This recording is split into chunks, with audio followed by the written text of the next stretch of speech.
Hello and welcome everyone to another episode of the Cultured Nerd Podcast. This week we're actually going to sit down with Chris J. Alex. He's an actor, he's a voice actor, he does stunts, and he is in movies. So we're going to talk to him about his voice acting career, his live action career, and everything in between.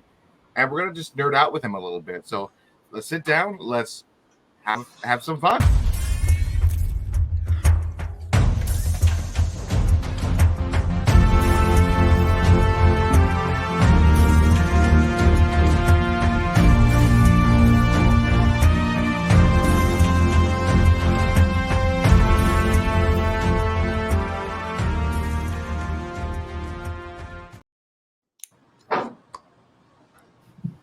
And here we are. How are you?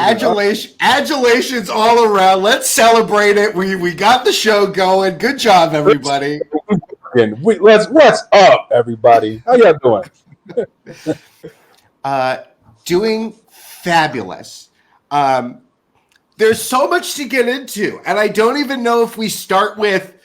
Do we start with the big things? Do we start with like day to day? Like when I look at all of the things that you're involved with, not only are you having to keep your mind salient so that you can do all these things, but then you add stunts to the mix, which means now we're talking about your body as a temple, which means you are eating, you have to eat right, you have to do exercise even when you don't want to do exercise, and then you have to get a dude to practice throwing you around. So how do you tackle your day? Where do you break? Where do you train in all of these different arenas? You know what? It's weird. I kind of moved away from the stunts. Like I started off as a stunt person, and then I kind of transitioned more into to acting and directing. And I still do action, but mainly when you're doing stunts, especially when you're a journeyman, you kind of have to make a decision of what it is you want to do, because the main thing is if you're on a show, like if I'm on a show, if I go away for 3 months, then I can't audition for other things. So it's just kind of like at a point you can be really successful at one or the other, but I don't think you can be successful at both, because all of them do require a ton of time. If you're acting, you got to be constantly acting in addition to the business of acting. Same thing with stunts. You're always training, you're always hustling, you're always doing pre-visits. So it's a different skill set. So I think you kind of have to choose. But I did start out in stunts, and I still like to do a lot of physical acting. But for the most part, I have transitioned. But to answer your question, I wake up, I think what you said earlier is so poignant. Getting your mind together is crucial, especially in the era that we live in, of the goalposts always just kind of moving and fighting for the next year. I feel like I wake up every day and I listen to positive things. I try to not do social media right at the first thing in the morning, but I try to fortify my mind first, then do something physical, and then then we get online and we do all that other stuff. So that's kind of how I started. When you mentioned not so much doing stunts anymore, I did go through your IMDb, and I saw that you did stunts for Westworld, which is one of those shows that a lot of people felt was cut a little prematurely, but at the time, it did have a little bit of a bipolar angle to it. Like the first season was fantastic, second season was all over the place, third season was great. So working on a show like that with Jonathan Nolan, what was that kind of experience like, working in this? Were you on the Wild West side of things, or were you in the weird dystopian future side of things? What area of stunts did you do? So here's the thing. I think I saw the first season of the show, which was absolutely amazing. I didn't quite get to keep up with it for the long haul, but the weird thing is I had got a call from a coordinator that I worked with before, and a lot of times when you get a call, you don't necessarily know what you're working on until you get there. So in that case, I think I did audition a couple of times, so I knew it was Westworld. But I think it was literally like the second to last episode. If I can be, I'm not exactly sure, but I believe it's the second to the last episode, or where there's this big fight going on, and I do remember like there being like a futuristic type vibe, and I had a fight with Tessa Thompson, or I had like a beat at the end with Tessa Thompson. And it was funny because literally, I don't even think a year before I had worked with Chris Hemsworth. So we were having like a trouble on getting the time on this one thing. Like it was really weird because I had to do this. I think she beat me with a 2x4. She stabbed me with a no look. So the choreography was really different. It was difficult. So then I remember saying like when we had that difficult time, I was like, yeah, Chris makes it look so easy. The action just flowed with him, and I just kind of laughed, and then we got it together. But mainly I got my timing in, and that was what we did together. So yeah, honestly, only thing I remember is I remember coming in, everyone was super cool. There was the big old photo wall that they did for I forget what they got, the Mandalorian, that big old thing that they did. So seeing that thing work was amazing because I was used to doing motion capture because that's kind of how I got my start in the business, doing a lot of that. And then I was used to doing on camera. So then kind of seeing the both worlds merge together, I was like, wow, it takes a lot of tech to make this work, between the brain bar people doing the mocap stuff inside of it, like, and then the acting people, and then the director. It was a lot working, going to work, but that was just really cool. I just remember that being a huge, huge, huge thing. You said so many great things. Listen, to the haters of Westworld, go fuck yourselves. That show was great. It was going to be full circle, and we were going to get, you were in the dystopian, Chris, you were in the dystopian future part where everything was falling apart. But we were going to go back to the park. One of the things that you just talked about, and I wonder if this is like a modern business about the acting business world. You talked about in the past doing motion capture stuff, and then your on camera stuff. Do when we think of the higher institutions of acting, right? Like the Juilliards of the world, do they really need to start focusing that work on people being in these next level technologies? Whatever blue screens are going to become, whatever green screens. I keep reading the lady from Madam Web was like, I was in a room with blue screens. I don't know if what I did was good. There was no other humans there. Do we need to start training people for what the business actually looks like now? Well, I feel it all comes down to, acting is acting. Whether you're acting opposite of, a very seasoned actor who's been in a ton of stuff, or it's just a blue screen. I feel like good choices are good choices. And being a good actor, you kind of have to be aware of the situation and have to self-direct to a point. And even in order to get the job. So if you think about it, the people getting the work, there are no dumb actors. Like no one happens upon a great career. They're very solid. They're very good in their craft. And to play at that level, they've probably been put through the ringer just to be on set. So, I think the fun of acting next to somebody, a living, breathing person, is going to be infinitely better than, obviously just doing an eye line or a blue screen or a tennis ball. Like there's a visceral connection that you're going to have. But I mean, the actuality of it is, only 2% of our union works. So the same people get the job all the time. So it's like, you're going to get better at it anyway. So I feel solid acting is solid acting. And to be quite honest, the best actor doesn't always get the role. This is not what it is. That comes to a business thing. So I feel to give you the short answer is I feel for the most part, if you're there on set, you've been put through the ringer, your job. And whether you deliver that to a person or a golf ball or a tennis ball is going to be, you're going to be able to do that convincingly. Now, I think where our business is headed toward what people really want. Like you can see, there's been a little bit of fatigue of just complete CG movies. People like seeing practical. People like seeing people connect to other people. So I think that's going to be more of a consumer choice. But I think most of your actors, they're gonna be able to operate in whatever thing that you give them. And I think a lot with right now we have sort of a market shift that is occurring with movies versus everything else. I mean, right now, if you look at the last couple of years, I mean, regardless of the strikes, the whole movie industry has had a slump, and then the video game industry has exponentially grown. And with your you mentioned your mocap work. You've been on like Tomb Raider. You've done. I'm actually lower Spider-Man, cross hill in the world. Yeah. Yep. You've done a lot of mocap and work for these big games like The Last of Us and things like that. Like in those scenarios, we see a lot of the behind the scenes where you're literally on a soundstage, wrapped up to a suit in like the black jumpsuit with all the little balls all over you. You get like a stick or something like, this is your gun. Now go do your thing. Every once in a while, yes, you'll have another person with you, and if you're doing stunts, you'll have maybe one or two people, and you're just grappling with each other. But that seems to be where a lot of the market is going. A lot of people are enjoying the storytelling aspect of playing these games. So in your experience, do you see that the movie industry has been adapting some of that, or is it still kind of, are they still not quite mutually exclusive? Like, is the mocap work on video games so much different than movies, or is the gap being finally bridged?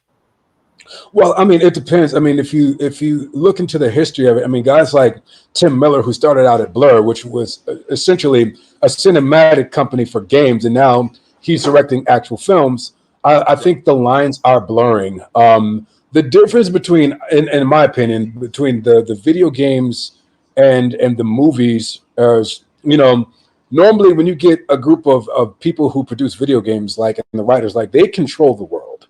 It's not like a film by committee. It's not like a whole bunch of people have a bunch of input. Normally it's like, all right, there's a story and they execute, as opposed to, it's got to go through, a writer, then a director, then a producer, then everybody's got to sign off. It seems to be a tight ecosystem where they can kind of, pick a thing collectively and then go for it. And I think that's why some of the stories are so cohesive and tight. It's because there's a clear direction, and it's like, no, this is just the coolest fucking thing that we want to do, and they execute it. And the timeline is, normally those games are, it's been a while since I played, but, like 20, 30 hours, which is way different than, a feature where just pacing-wise, you got to get through something in 90 minutes. So, I think the mechanism of storytelling can be so much more in-depth and more nuanced because you just have more time. Chris, I don't think they can get through things in 90 minutes anymore. I feel like the 90-minute movie is being lost. Everything is pushing longer and longer run times. And what's funny is sometimes I watch these movies and think that they were way too long. And then sometimes I feel like they didn't flush it out enough. So I don't know what that answer is, because for every 4.5 hour Justice League that was way better than anything else, you have these other projects that just feel so bloated. Do you think that the industry wants to do smaller $10 million movies again with one kind of voice propelling it? Because you're right, this movie by committee thing, it's not working. Well, the problem with the $10 million movie is, in order to keep the lights on in the big studio, $10 million is really nothing to them. So even if they make a film, I don't think they're interested in a $10 million film because it's not big enough in the scale of things to keep the lights on. The reason why they're swinging at these things that already have a fan base built in and already have, because they have to make a movie that's big enough to move the needle. If I'm going to tie up $100 million and then, do the marketing, advertising, and then after everything's said and done, it's like $300 million for the project, and I got to make 3.5 times the money in order to be considered a success. Like, I don't know how to. I don't think people know how to generate that with a $10 million movie. What actor are you going to get in a $10 million movie that's going to get people in the seat? Like, you're not going to get Captain America. So it's like, I think we're in a weird state here where it's just like, in order to for the studios to type that kind of money where it makes sense for their bottom line, to move the needle, they have to make it at a certain thing. So, and then I think there's a big gap. There's a hole in the market too, because above the flip side, indie, that's a lot of money for an indie guy, for a guy that just made a film.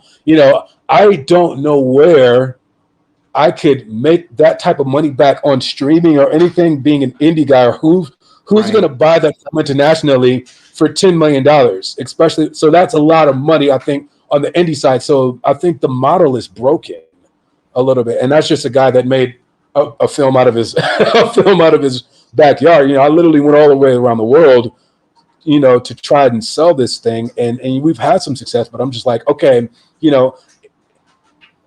if you don't have a big actor on it, and even still, like, what are the buyers paying for their, what are they paying? They're going to dictate, what they're willing to pay, and it just kind of feels like right now the goalpost kind of keeps moving, and things are getting much more expensive. When you talk about strikes and things like that, and then if you tie into COVID, like that tied 30% extra in your budget.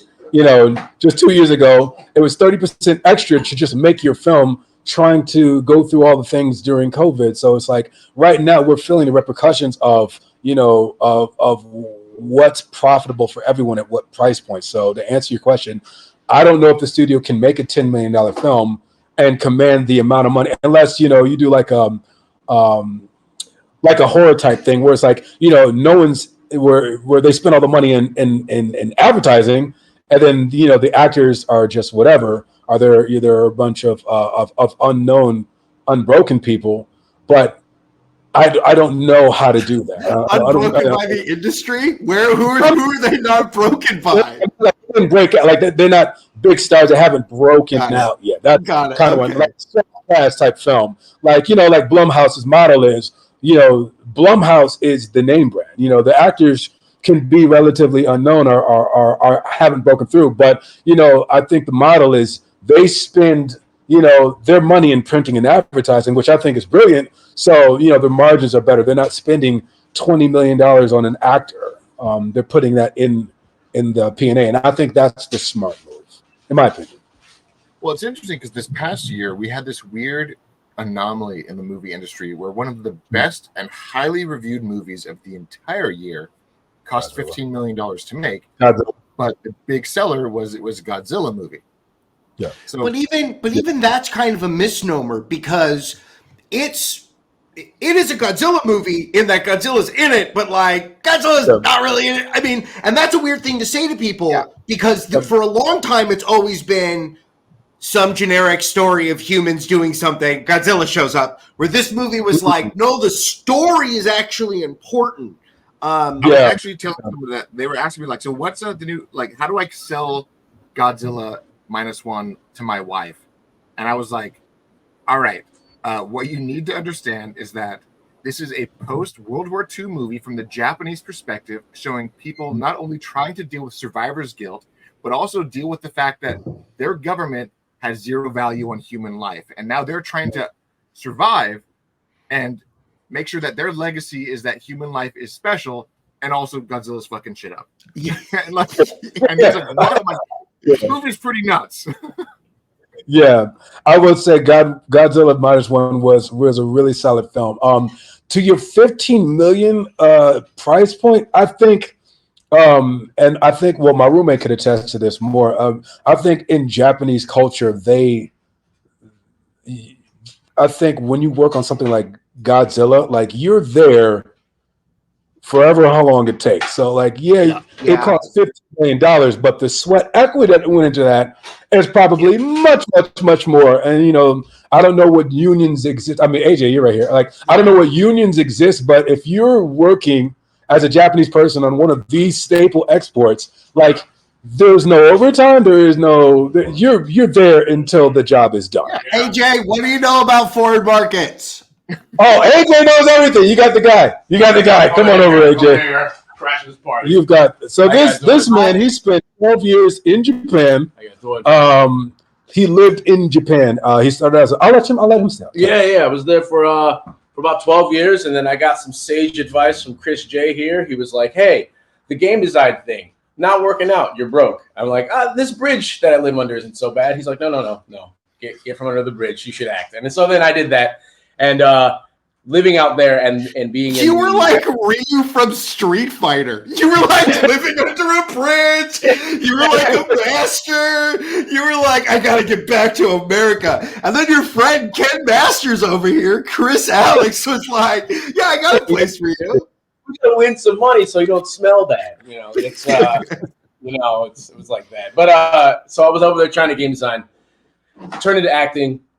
thanks to Chris J. And then I worked on sets that exactly to Chris J's words here. It's like, you were just there. They're like, yeah, we're going to get this done. And we're going to give you $150 for like a 14-hour day. Do you think that that's also maybe some of like why RRR is so amazing? Like the crazy stuff, crazy days, huge shoots. There's no way there's no way Tom Cruise could not, that would be the whole budget for the movie, and that's one set piece.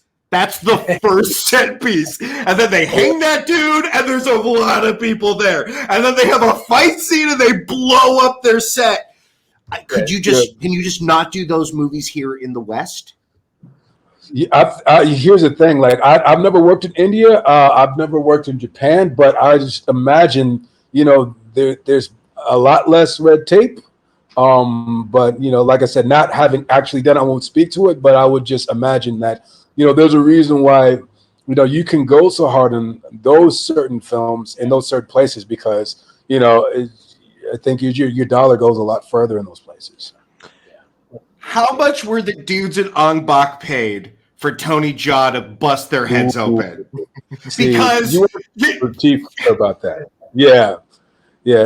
He's a friend of mine, but you want to talk to Latif because he worked on Tom Yong-goon with Tony Jaa, him and Aaron Tony. But the stories that they told me were, man, it's gnarly working on a film like that. Like, respect. Well, I know that. Right, like I know, like Donnie Yen will like do a scene with somebody, and then like give the stunt guy like, "Hey, I'm gonna give you $100, but I'm gonna punch you in the face. It's gonna look really good." And they like do it. They take the money. They take the punch. So I don't know. Maybe there's some bonus pay when Tony Jaa axe kicks your head. Yeah, well, here's the thing. Like I said, like I believe that definitely could exist. I've never worked with Tony or Donnie, but I wouldn't doubt it. Especially if you're producing and not all talent is equal. So it's like if you got X amount of people that you got to fight, and then you got one guy that's not quite getting it. You're like, all right, look, bro, I'm gonna pay you some money, but I got literally 15 beats that I have to do before I get to you, and this all works in one. I gotta hit you. You in and out. So I would imagine those conversations do go on.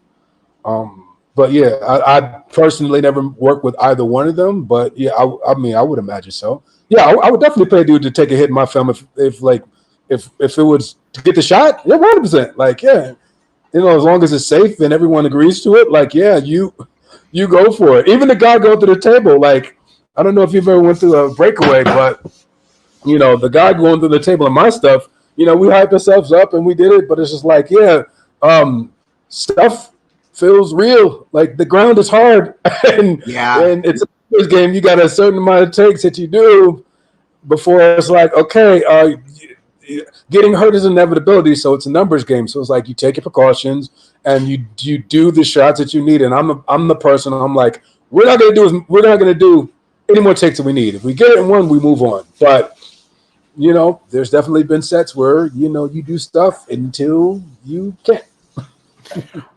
It's so funny that you say that way because it reminds me of Clint Eastwood, who's made movies now for a long time, but he's like, you got 3 takes. I got 3. You know what I mean? Like this is how my budget works. This is how I work. You got 3 times to do this, and if you don't do it, well, let's go to the movie.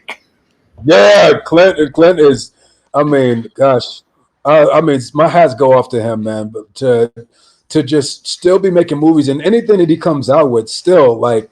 It resonates. So, I mean, there's something to be said about, craftsmanship and elder statesmanship. Like, he's one of the best that ever do it, Yeah, because even Gran Torino, like, there's bits of that movie I don't like, but then there's bits of that movie that are like, damn, Clint Eastwood going hard. What are you, 90? American Sniper, man. I love that, man. When that came out, they fry you if you're wrong. I'm just like, whoa. Yeah, so big ups to him. Yeah. So with your career in the stunt industry and then moving over into the actual acting side of things, you have been doing a lot of voice work aside from your live action work.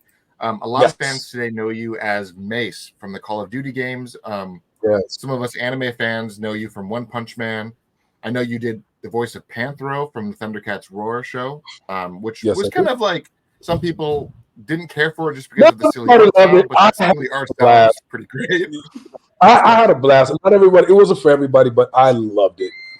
Yeah. And with I mean, you were in Final Fantasy VII Remake, one of my absolute favorite games Yes. recently, and then the second one is coming out in like less than a month now, maybe less than a month. But there's so much that you've done, like with video games and anime. We talked about this before, where the zeitgeist of how in the 90s, if you were an anime fan, you were this weird little dweeb in the corner. But now you see these interviews with like every pro NBA player talking about how like, oh, we in between games we're just watching Naruto in the dressing room. Like they talk about how like literally the entire team is anime fans. And Michael was saying earlier, like the WWE now is like you have all these new up and comers that are naming signature moves after anime things. So it's like anime is 100% part of like the lifeblood. What's it like to kind of teeter into Western filmmaking and then into voice acting for both video games and anime? What's that whole thing Well, like? you know, it's different for every process, and you kind of go and even so, like with anime is kind of like, you know, like music. There's genre, there's different subgenre, and there's something for everyone. So there's different tones and different feelings about everything. So I kind of approach everything with, you know, with kind of what the flavor of that thing is, and not necessarily going in with any preconceived notions, because you know One Punch Man is wildly different from JoJo's Bizarre Adventure. It's just like you know JoJo is a different, weird, funky type thing, and then One Punch Man is still big, but it's a different energy. So I would say navigating the different things, I always kind of look at story first and then tone. And then I think anime voice acting, I think that's some of the most tricky and difficult acting, just because you're tied into the original timing of the actor. So the way animation works is, and I'm sure you guys all know, but just if you live under a hole, I'll go through it. If it starts in Japan, meaning the project starts in Japan, what they do is they get all the actors in the room, and then they'll record. So they can go off their own timing, they can go off their own stuff, and then they'll animate to the actor. By the time it comes to us, you know, in the West, you know, we're kind of tied into their timing and their lip flaps. So we have to match their timing. So essentially, when you're getting a script, you're literally, all right, this is this context, this is what we're doing, and go. And if you're lucky enough to have time to know what you're recording beforehand, great. A lot of the time you're blind. Same thing with video games, because you know you just don't know contextually the worlds of relationships. So 90% of the acting stuff that you would love to have ahead of time, it's just gone. Like so we rely on our actors, our directors so much. And so essentially you're making your choices as you go. So it's like, all right, you see this is the Japanese, they'll play it, beep beep beep, sweet, and then now you record and now you act, all while you're trying to match the timing. So it's very, very technically difficult, and that's why some of the same people do all of the roles, because it is so niche, and a lot of the times they move so fast. If you're doing One Piece, or you're doing Bleach, where there's hundreds and hundreds of episodes, you know, your actors have got to be able to make their days. So I think that's why a lot of the same people work. But you know, I think anime is particularly difficult to do. I think original animation, I think that's the most fun for Western stuff, because that's where, you know, like for Thundercats, we had an ensemble where we were all in together. You know, you weren't just a fish in a tank where you're doing all your stuff by yourself, and kind of, this is the context, this is where we're going to go. Like, we could play with each other, we could bounce off of something, and I think that's definitely the most fun. So I think that's a little technically different than anime, but it's a little bit more enjoyable for me, because I get to make stronger acting choices. I get to, you know, be a little bit more energetic with my co-stars. So that it's a little bit more fun in that sense, you know. So you mentioned with how anime has kind of shifted into that, you got to hit your timing. First example came to mind when you were talking about that was the whole stereotypical speed racer dubs. Where the dub was like they were rushing as fast as they can to hit their lines, and I'm like, wow, this is really convoluted. Just rewrite the line. But that was just how it was back then. But then you have companies like Square Enix today, like with Final Fantasy VII and the newer Final Fantasy 16. Final Fantasy 16 was actually done in English first and then done the other way because they know that the English market is so much bigger. So they did it in English first. But with Final Fantasy VII, my understanding was with the remake, they did all the mocap in Japanese, but then when they did the ADR for both languages, they had the team program the mouth syncing to whichever language they were working on. So Final Fantasy VII Remake, the English cast had the dialogue based on their timing, and then so on and so forth. So there was certain companies in Japan are now changing it up to make it slightly less terrifying for people, but I don't see anyone else doing it but Square Enix lately. And I know that you most recently worked on Like a Dragon. Yes. Was that process very similar? So I don't know how much I can talk about that just because I don't know if the game is out. So I will say Keith Aram and PCB, they are very cutting edge in the way they work. So the process is a little bit different with Keith, and that's who directed me for that. And I think that's all I can say about that.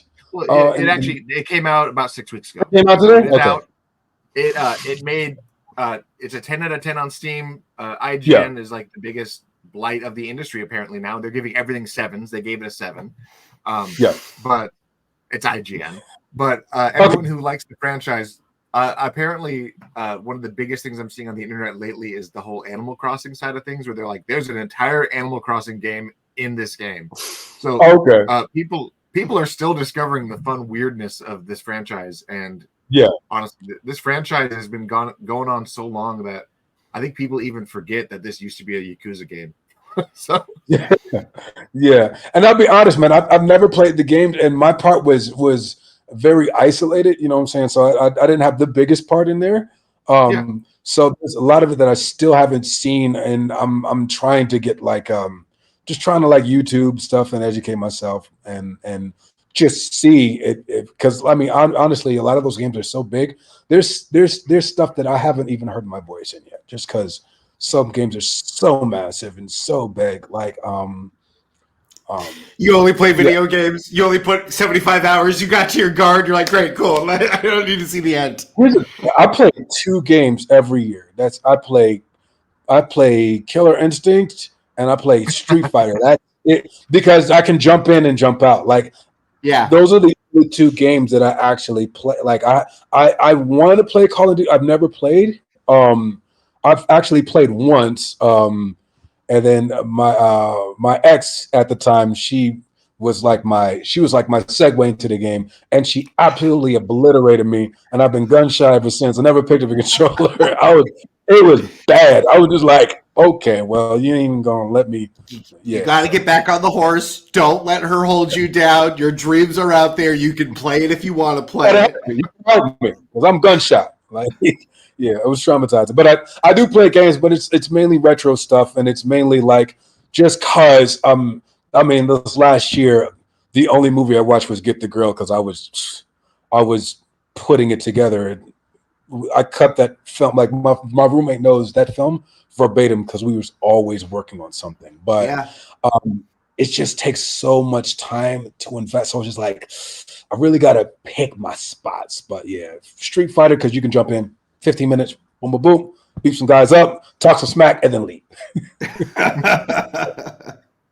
So you said it yourself. I mean, media consumption nowadays is a commitment. I mean, no matter what you jump into, it is a full-on commitment. Marvel, this latest phase has been dropping down for a lot of fans because the commitment got so large that it's just impossible to keep up. But you have TV shows, you got movies, you got all this stuff, and I think someone did the math that Marvel Phase 1 and 2 and 3 combined is not even half of what the current phase of Marvel is, and just time-wise. And it's just absolutely insane because you have episodes and shows like Echo just came out a few weeks ago. It was 5-6 episodes, 45 to 50 minutes apiece. That's all of Phase 1. That's one show One season is the entirety of Marvel Phase 1. So a lot of people Wow. are like, wow, this is a big commitment now. DC is doing the same thing with their rebooting of the DC universe, video games. No matter what game you pick up, like Final Fantasy VII Remake, that was a 40-hour game without doing everything. And if you do everything, it's bigger. And games and movies are just giant commitments now. And you mentioned before that you're big in the retro games. The older games weren't as big of a commitment. There was this replayability. They built things for the arcade, for the pop a quarter in, do your turn, pop out. We talked about this before the show with how Xbox is seemingly moving away from physical media, and how the whole physical media argument, like Best Buy just dumped their entire physical media section. Microsoft is no longer doing first-party physical media, allegedly. The world is now realizing that if you want to own something, it has to be in physical, but the industry is moving away from physical. You just made a movie that was made for the streaming services. What is your take on the whole physical versus digital only argument? Because a lot of people are it's becoming a more and more controversial conversation with people. Yeah. My position is, I believe, I believe that physical, people like you and me, these are fake, by the way. These are props. Base, aha. There you go. Thank you. I'm not aware. Those are all props from my film. But I feel there is a place for physical, because I feel people are always going to want something. Like they're always going to want to put like this, like having something like this. I go to a lot of cons and I sign like physical things, and I feel like me and you, like we're used to the physical age. We know the experience of going to EB Games or GameStop or Babbage's, wherever you went, and then picking up the disc, having something and owning it. I feel like the people that are coming up haven't had that, but there has been a little bit of a resurgence, especially with bands. There's certain bands that were printing their own vinyl, and then they were making crazy money at it because they were like, oh well, people that are used to streaming, I didn't know what it was like having an actual physical thing. So there's been a little bit of a pop.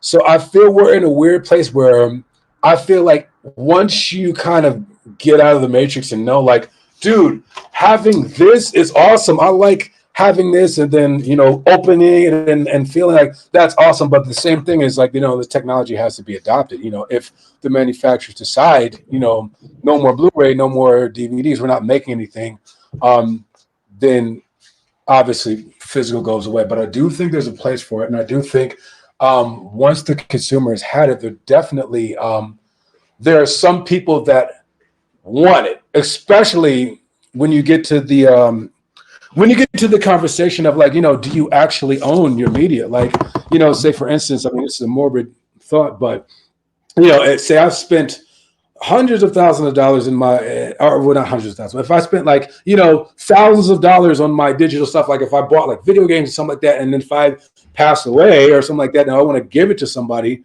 am I able to do that? Well, it's like, no, because you don't own any of that stuff. As something like physical, you can actually gift this to someone. So I think there has to be enough time to allow that to happen, where people are like, they're realizing like, you invested in this ecosystem, and all of a sudden a big company either wants to change how they operate or just goes under, then all of a sudden you can't access anything that you pumped all this money into. I feel once that happens enough, there will be some sort of physical that people will absolutely want to invest in, and somebody somewhere will have packaged that up and sell it. But I would hope that never goes away. But I certainly have physical, and we've been making a lot of our budget back from our film through physical.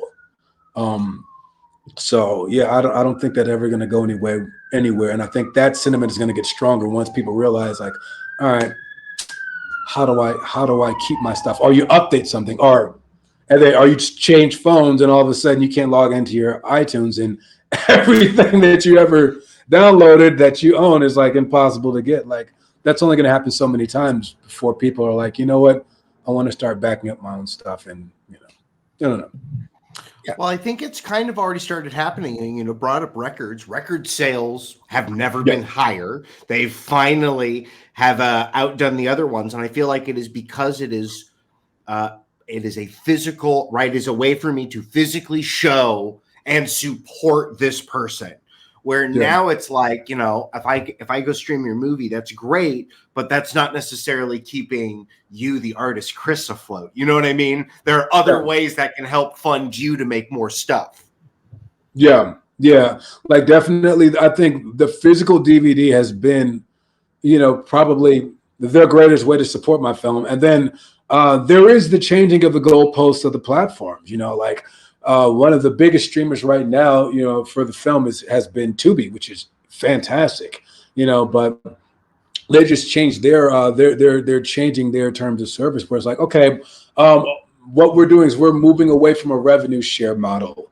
We're moving into a flat buy, which, that kind of just devastates certain people that have built a model around, all right, I've got this, I can make a film for this. And I can put it on this platform and essentially make money. But now it's just like, well, now that's kind of gone away. So even if I promote my film and draw people to your platform, it doesn't make sense at a physical buyout. So that part too is that the constant changing of the goalposts is incredibly frustrating, and I don't know where that's going to leave the creators. I mean, it's going to be doing film like in the 70s. I watched Eddie Murphy in that Dolomite movie, and on one hand, they're spoofing and talking about this thing. On the other thing, here is a actor director who brought his movie places and was able to make a living off of it. So I don't know if it means that movies will go on tour like a band, and somebody is physically going to all these different spaces. I mean, maybe, I don't know. That moving of the goalposts is very frustrating, because what you tell somebody today and somebody goes and does something, it's like, oh, you should have talked to me the next day, because everything's changed now. Yeah. And to bring to your point, the Rudy Ray Moores of the world, not every actor is built like that. Not every director or storyteller is built like that. So I feel like, every now and then you're going to get somebody, who's full of piss and vinegar, is like, all right, I'm not going to sell my thing, and I'm going to go out, I'm going to tour, and I'm going to, and I'm going to bring my film to the movie, which is why I'm doing kind of what I'm doing. We went all over the world for 3 years, before we ever signed with a distributor for our film. And then I decided that's not the route for me. That business model does not make sense, because I'm the sole investor. I put up all the money. So I'm not going to sign my movie away for 7 years without a minimum guarantee in hopes that you do your job. That just doesn't make sense to me. So, but the problem with that is there are some really great actors, some really great storytellers that just aren't built that way. They just want to focus on the art. So when you keep changing the goalposts and you keep doing that, I think a lot of great artists and a lot of great art just won't make it out. So yeah. I mean, do you think some of the other older directors are kind of ringing those flags of that, the art of cinema is dying? They're not really making movies to be experienced, and whatever that makes you feel, whether it be joy or sadness or disgust, and it's all being prepackaged for your home living room. I just watched Flowers, Killers of the Flower Moon. It's a great movie. Feels exactly like a Martin Scorsese movie does, but it's a little too long. So all of a sudden it was like, okay, well, was this meant for a theater? I don't think so. Because if it was meant for a theater, why wasn't there an intermission? There's things that you would do to want that to be the thing. When I saw Tarantino's Hateful Eight in 70 millimeter, there was an intermission. Him as the director was saying, we're gonna walk out of this, go to the bathroom, come back. Now we're gonna sit in this again. So, I mean, do you want to make, as you are now in this field, you've been shopping this movie for 3 years, now what it takes to do these things. Do you want to go more into the art side of it, or is the business side of it always going to be that pull? Well, I think the guys that end up succeeding in this business and have longevity, you gotta have both sides of the coin. You know, I'm going to fight for the integrity, even as myself. Like I said, I fully funded this entire film, so I was like, this is the one chance I can do whatever the heck I want to do. I don't know if it's a family show, but I can do whatever the heck I want to do. Although any weird idea that I have, I'm going to do it because I'm fitting the bill. But at the same time, it's just like it kind of bit me in the tail in the end. So moving forward, because you can't when you're selling different territories, there's certain things that doesn't play in the United Emirates that plays in the U.S. Like there's certain things you have to take into precaution that can hurt your bottom line, because ultimately there's nothing worse than an artist that just wants to create art, because you can't do that because you live in a very physical world where you have to pay bills and you have to do stuff. So if you're smart, you can still fight for the integrity of the movie, of the characters, and do the best that you possibly can while still being conscious of, okay, this is how it's going to make money. I feel like you kind of have to do both in this time period in order to have a successful career. You can get lucky, or you could build an audience, but even that in itself, that takes a little bit of business minded, or having the wherewithal to find your tribe before cameras roll, and then being like, okay, this is how much this movie's going to cost. If I do this, I'll be in the black before camera. You just have to be a part of that, because the reason why I was able to make a film is because we did this during the pandemic. We didn't work for a year, and I was still able to fund this film because I had the wherewithal to think like, okay, look, I know how this business works. It's feast or famine. Like you can make a grip of cash one moment, and then the next be like, it's we got to tighten our belt. So just having that space and knowing that there's peaks and valleys to it, you can navigate accordingly, which is why I don't go to Starbucks and buy $4 cups of coffee every day, because I know it's like I want to put all my money on the film. So that being said, having an artist brain and having a business brain together, I think is the only way that, especially nowadays, where the hyphenates are going to rule the world. If you don't know about every single process, there's no way you can be profitable, because everything in a movie set is compartmentalized. But like an indie guy like me, if I don't know a little bit about your job, and I don't know what is absolutely necessary, I could be blowing up the budget with shit that I will never use and I don't need because people have talked me into it. But me having spent my own money, every part of what I need, like I'll never use that. I'll never cut into that. No, this is what I need of Streamline. Now, when I'm having a conversation with my producer, when I'm having a conversation with the studio, and they know, okay, your money is, I'm going to spend your money like I spent my money. Like, you have a good steward. I'm going to come in on time, under budget. That guy's going to have a career, I think, in this landscape. So it makes it easier if there's a built-in audience to an IP or something like that, because they know where that thing is. You now understand the making, the editing, the putting together, the vision of a movie. What property would you want to get your hands on if they open it up and say, hey, what's the thing you want to make? Do you have the next Spawn movie? What is the idea or something that you would love to see done well, right? Because the business, the art side. What is something you could really meld together? Okay, so if it was something, you mean like just something that's already established that I could acquire rights to, or just something that's... We'll go big. It could be anything, right? Godzilla -1, Godzilla, kind of. What's the thing that you would want to hook into to then have a story be attached to it? Okay, you know what? I would have to get back to you, because I feel like, damn, if I could really go big, honestly, what I would want to do is if we had the dollar and the push behind me, I would like to start something different. Like I would want to build up my own type of idea. Like I have an idea right now I'm doing with Garrett Warren called Insta-Kill. And this essentially, the world is turned into a whole bunch of been influencers, and now everyone's on this app and they're kind of navigating that. It's like Uber for Hitman. That was the original title of this. So that's what we're developing now. So honestly, I feel, That's a really great idea. That's a really funny world because it's pretty morbid. If someone's like, "Hey, my babysitter's being a bitch. How much for this?" and like, "Okay, you paid them out, so I got to do it." Yep.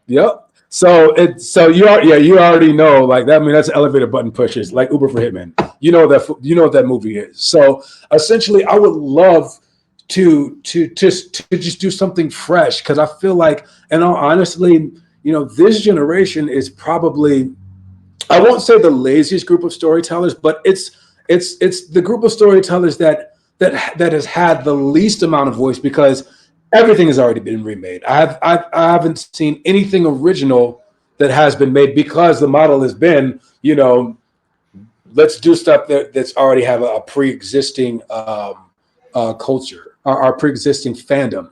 I think that comes with a caveat, because the reverse of that is, if you don't honor that a specific way, then that fandom can punish you by not only review bombing, but like, this is why we're don't go see this. So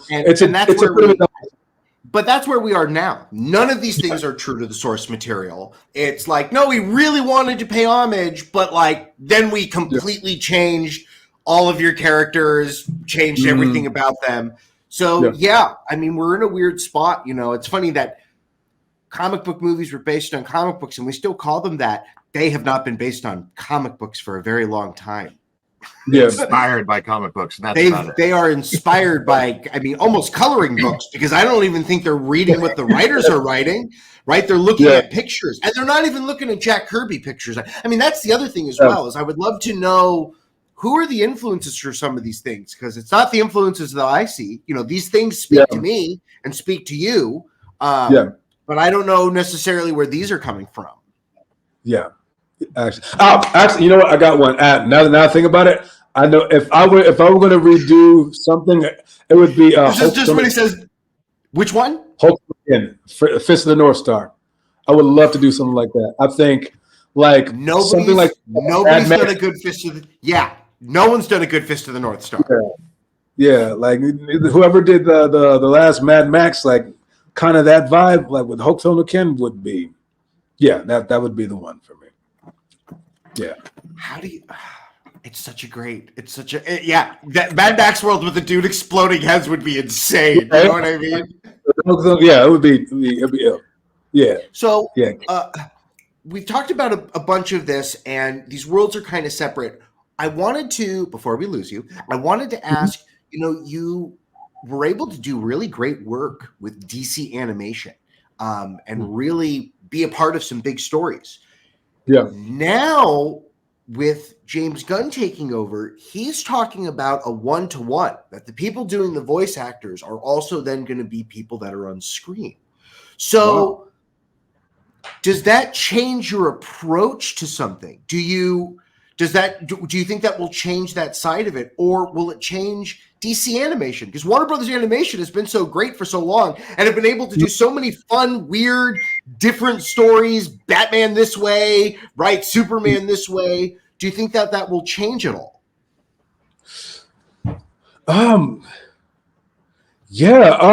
That's a good question, man. I'm not sure. I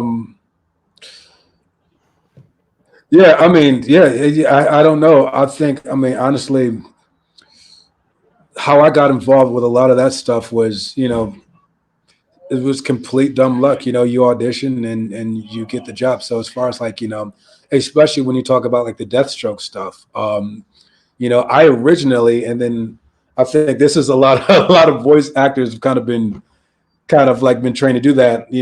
When we went in and did this originally, I'm thinking I'm just a scratch voice. Like when I recorded, Deathstroke, and they gave me the jackal, I was like, okay, they're gonna hire a celebrity to do this. I'm gonna come in and and I'm just gonna give it my best college try. I hope they remember me and cast me in something smaller when there's around. And then I don't know what it was, but just by sheer luck, they ended up announcing it at Comic-Con, and then they kept my voice, which was a complete surprise to me. So As far as will that change the process of when we go into it and how we approach the material?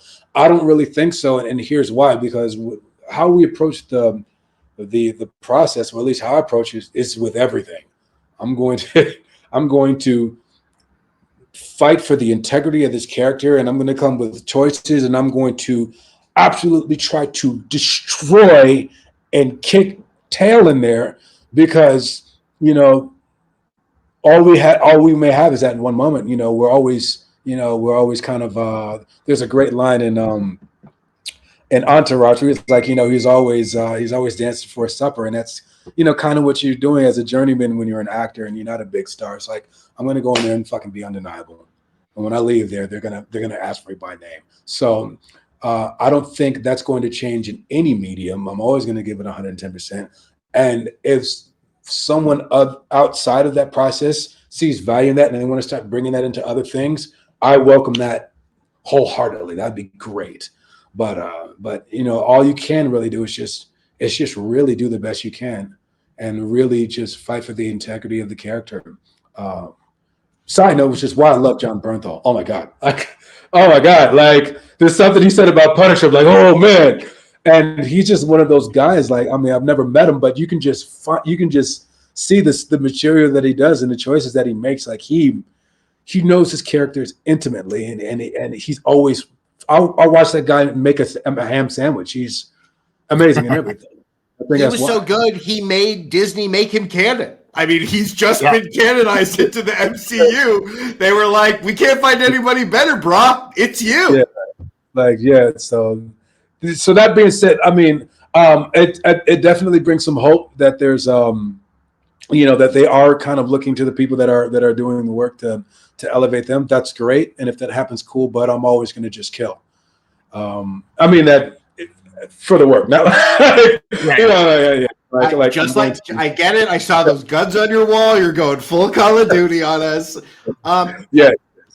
Thank you so much for your time. Thank you for all of your insight. I think that it is inspiring to hear that we've only, just like your Ryu roommate, we've only met you at one point on your journey, but that this journey will continue on. And I'm so excited that you are sharpening your blades and getting ready for these other things.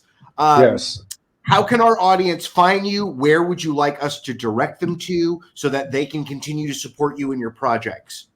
If I had one call to action that was absolutely dire, please go to Tubi and watch Get the Girl. If you watch that film, that helps me, and that helps me to get to the next film, because ultimately there's a lot of stories that I want to tell, but that one right there, you just go here, get that. Scan it. Everybody scan that code. Put your phones up to the screen. Yep. So it's Get the Girl. Download Tubi, watch that film, thumbs it up, write a stellar review on IMDb. That is probably the greatest thing that you can do for me right now, because I swung so hard on that on that film. And that's kind of my everything. I'm fighting for air on that, and we're doing great. We're killing it, but I would love to just kill it even more. Great. We will send everyone there. He was only on for a moment. Where does AJ want us people to follow him? AJ, where can we find you? We want to meet Grunter. Where can our people find you? What? Where? Find me on Instagram at Aver Hamilton. That's it. AVER HAMILTON. Thank you very much. They're going to go watch Get the Girl on Tubi while they're looking at your Instagram page, liking photos. I see that you guys have Cultured Nerd. I just released a fantasy film called Deathstroke, Cursed spelled backwards. Take a look at it. It's on YouTube. Let me know what you think. It's really fabulous. fun. Thank you, AJ. Yeah. Thank you both for your time. No, you're going to become a major person. I appreciate y'all. Thank you so much, Michael, Taylor. You guys have been amazing. Appreciate you. Thank you, guys. Thank you. Anytime.